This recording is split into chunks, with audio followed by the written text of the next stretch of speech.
Greetings, all you ducklings out there. It's Duuz-Diz-Din back with another DuckTales review. This time we're doing a holiday themed episode titled The Last Christmas. This is episode 6 of season 2.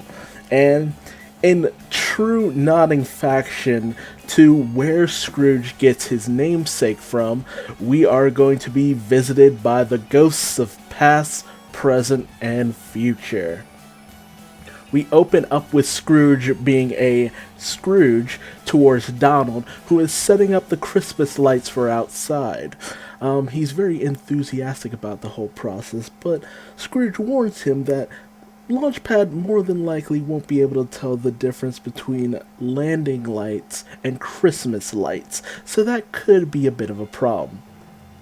He also starts to go on a tirade towards everyone else in the house about how Christmas is a frivolous holiday and how it's just terrible and so on and so forth. And he seems to have a particular vendetta against Santa. He even goes as far as to say, "Bah humbug," and Webby geeks out over this much like I did. Yes, Webby, he said it. It was fantastic. Dewey, on the other hand, is having his own Christmas melancholy as he thinks about his mother in particular and laments not being with her for the holidays. And as Donald comes in to sing a merry jig and, get Dewey into the festivities, Dewey kind of shoos him away, not wanting to experience the Christmas holiday. However, Dewey notices a light shining throughout the rest of the house and goes to investigate, happening upon a very interesting sight, namely Scrooge partying it up with the ghosts of past, present, and future. Dewey kind of inquires into what's going on, and Scrooge makes it seem like he was fighting off the evil spirits, with Dewey joining in. However, we come to find out that since Scrooge had been accosted by the ghosts because they were going after a different Scrooge, he's hung out with them every night since. One thing to make note of is the fact that the ghosts of past, present, and future do not look like the ghosts that you see in Mickey's Christmas Carol. This is more than likely because of licensing rights and stuff like that, and just general issues, as the Ghost of Christmas Past was played by Jiminy Cricket, the Ghost of Christmas Present was played from the giant from, I think it was Mickey Mouse and the Beanstalk, I'm not sure, and the Ghost of Christmas Future was played by Peg-Leg Pete, who we hopefully will see somewhere down the line, and hopefully they're just saving him for a later event, maybe a Goof Troop crossover. And the Ghosts of Christmas Past are actually very notable voices, as the Ghost of Christmas Past is played by Jack McBrayer, who is the voice of Wander from Wander Over Yonder, and and that's a really big thing. And the Ghost of Christmas Present, I can't remember his name, but it's the voice actor for Patrick Star, I believe. And the Ghost of Christmas Future just doesn't talk. And apparently these ghosts come together to party it up with Scrooge and visit different points of Christmas.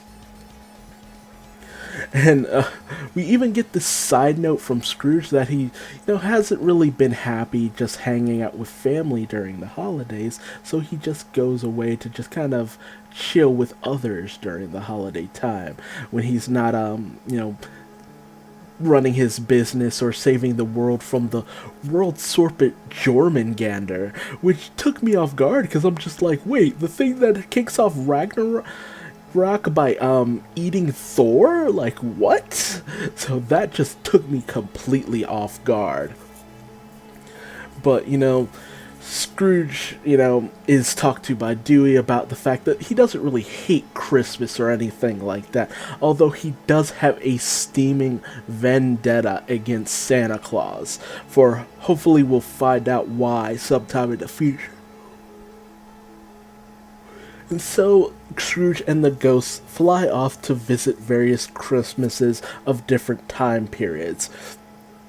And we have Scrooge come to a party hosted by his younger self, which is, it's so ironic that Scrooge would do time travel, considering he's voiced by David Tennant, the Doctor from Doctor Who. Which Doctor was it, the 11th or the 10th? I can never remember. But Scrooge goes into this party with all of various people and investors. This was when his business had only just started up in Duckburg, so it was a really big swinging shindig, with even Miss Beakley partying it up. However, he's pulled aside by a then alive Duckworth because he has to talk with his investors and, mingle it up with the people who are actually investing in his company. But Scrooge doesn't really want any part of this because he came to have fun, not do business. But the Ghost of Christmas Past directs his attention to Goldie and how she could have some fun with her. Although it soon becomes obvious that all Goldie was there to do is make off with a lot of Scrooge's wares. We also see Scrooge get accosted by various investors looking to get Scrooge to invest in their projects as well. We even see this guy, Captain, Foghorn, who is an old DuckTales character from way back in the older series. So it's, nice little Easter egg there for anyone who knows about him. We also see the earlier incarnation of the Beagle Boys, with Old Man Beagle coming to reclaim what he feels is his, namely Duckburg as a whole. So Scrooge just kind of gets fed up with the whole situation because there's nothing but people looking to get him to give them money or to steal his money. So he's just not really having it that night. So the Ghost of Christmas Past takes him to his very first Christmas in Duckburg, which was when it was still just nothing but forest and nature and so on and so forth. Now this Duckburg was originally claimed and founded upon by Donald's other side of his family, the Duck family, which, McDuck, Duck family, but, that's the family that founded Duckburg and where it got its name, Duckburg. But Scrooge, having finally gotten the peace and quiet he wanted, finds that the peace and quiet is just overrated and wants to be back with his family. They're noisy, they're rambunctious, and overzealous about the holiday, but that's what makes it fun for him. So, that's the lesson that Scrooge ultimately learns from this. However, we come to find out this was not the intent of the Ghost of Christmas Past, as the Ghost of Christmas Past just wanted to spend time with Scrooge, because most people he teaches the lessons, they never need to see him again. It's all about the then and now and never about the past. So he wants to keep Scrooge with him forever. And so a massive fight ensues between the two of them, where it's obvious that the Ghost of Christmas Past has won over on Scrooge. However, Scrooge, trying to trick the ghost, reminisces about wanting to start the fight from the beginning all over again. And when the Ghost of Christmas Past complies, Scrooge manages to make off with his umbrella, taking it and making his escape into the future. We then flash back to the past, future, present, whatever, where we see that Dewey had actually hung on to the Ghost of Christmas Future in order to hitch a bit of a ride, with him falling off into past Duckburg.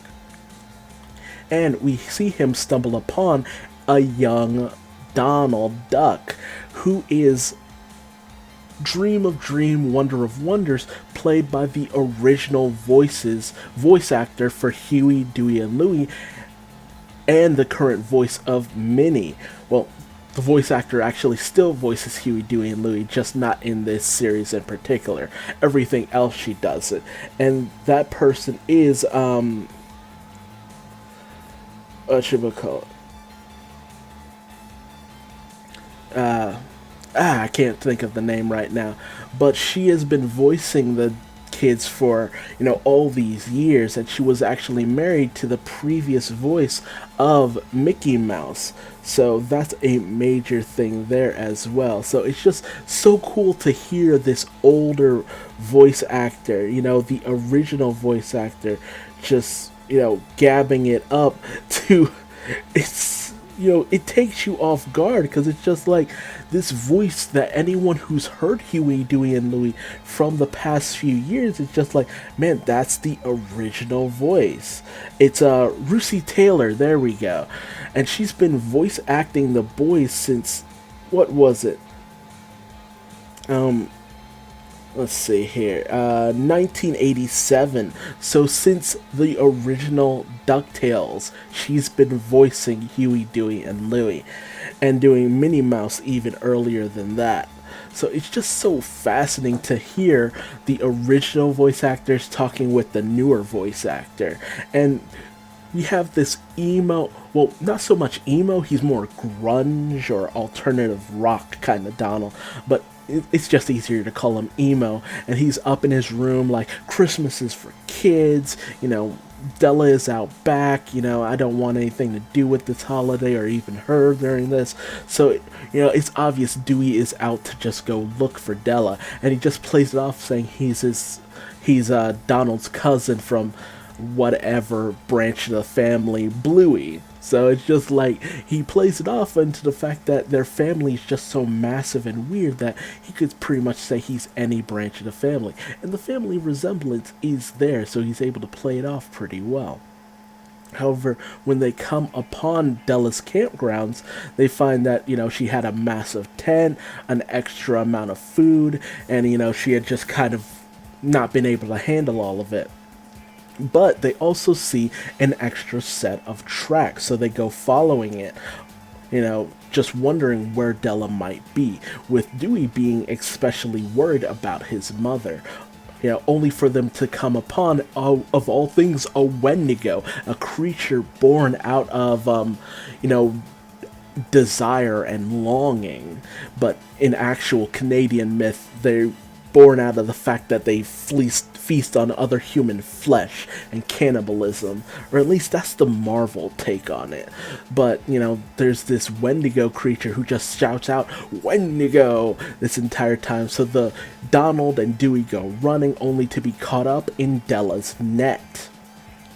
With Donald and Della just having this back and forth of Della wanting Donald to apologize, but Donald doesn't know what, only for Dewey to realize that it's because Donald didn't come out with Della. He didn't want to spend time with Della during Christmas, and Della's bitter about it, because all Donald wanted to do was sit in his room and brood, very much like how Dewey had wanted to do nothing but sit in his room and brood, where he realizes the error of his own actions as well. And as Della cuts Donald and Dewey down, I love past Donald and Della, because these kids are just straight up ready to throw down. Like, past Donald is awesome, and I would love to see more of him, but it's just like, he's always kind of been this take action charge kind of cool guy, which shows why Jose and Panchito from the previous episode, how they kind of saw Donald. He was pretty cool, honestly. And so they start throwing down with the Wendigo, and, they inquire as to what the Wendigo's after, and he shouts out Scrooge, which they're just like, yeah, of course it's Scrooge. And so the kids go after him, with Donald just brawling with the Wendigo because it accidentally breaks his guitar, and Donald just goes in on the beast, and Dewey and Della bind it up. So many D names, like seriously, and they manage to bind the Wendigo and bring him back to the manor. With, Donald truly trying to reconcile with Della, being like, I never want to spend another Christmas apart, and like it's Tear City from that, because it's just like, unfortunately, that's exactly what's gonna happen. You're not, in the future, you're gonna spend a lot of years apart from each other, which is just unfortunate and just so sad. But Dewey takes this opportunity to hug Della, with Della immediately figuring out it's just like, you're a relative from the future, aren't you? And even Donald was kind of in the know about it as well, because he's just like, yeah, that's probably what he is. He seems a little too obsessed about Della to not be. And as soon as Dewey wants to tell Della about the future, both Della and Donald are just like, no, don't do that. Haven't you seen movies? You never do that. That critically alters the timeline. You create an even worse future. Never do that. Only villains do that. It's so funny because they're so genre savvy about this kind of stuff, saying that seeing a relative from the future is like the fourth weirdest thing they've ever had happen on Christmas, which just raises even more questions. But as the two go to get Uncle Scrooge, the Wendigo gets up, breaking free of the bindings to attack Dewey, only for it to be stopped by Uncle Scrooge, who, when he questions why Dewey is here in the past, Dewey just wants to go home. He wants to be with his family as much as he can, because he's learned a valuable lesson. And we also see that the Wendigo was in fact Ghost of Christmas Past, with his longing and his desire having corrupted him and turned him into this creature. However, Scrooge takes this opportunity to reconcile with the spirit, saying that nobody should be alone for the holidays, which is a very sweet message. So they all make their way back to the present in order to spend some time together, with Donald telling Dewey, welcome back, which shows that Donald actually still remembers Dewey from all those years previously. But Dewey's unable to really talk to Donald about it as he gets tackled by his family, but he just lets it go, and they all just sing some carols as our episode slowly comes to an end. But wait, there's more. As we see on the moon, Della is still longing for her family and says, I will be with you soon, as she continues toiling away to make her way back to Earth. And we have this lovely ending, illustrations and song, which the song sounds like it's sung by Jack Jones, the guy who did the all the songs, the opening and the final ending song for Over the Garden Wall. But there's nothing in the credits to really tell me who did it or who even did these illustrations, because they're beautiful, and I know I've seen this art style before, but I can't place it for the life of me. If you know who sings the song or did the illustrations at the end, tell me in the comment section below, because I'm going crazy over trying to figure this out. I think I spent an hour trying to just research this, and I know the information will probably just be out in like a week or so, but it's just like, I want to know now, because I think the artist does comic book illustrations as well for DuckTales or Disney something. So I'm just so curious about this. But this was a fantastic episode. It was so great to see, Scrooge and how he's been in Duckburg for so long, and the various influences he's had on the town, and the whole moment with Jack. Great use of Jack McBrayer, because just hearing Wander's voice in a Disney animation is just so great and fun, because I've missed Wander over yonder. And this whole moment with Dewey, and how he was trying to spend some time with Della. It's very heartfelt. But I also loved seeing young Donald and Della, because young Donald and Della were amazing. I would love to see some adventures of them when they were younger, because it was just so fascinating.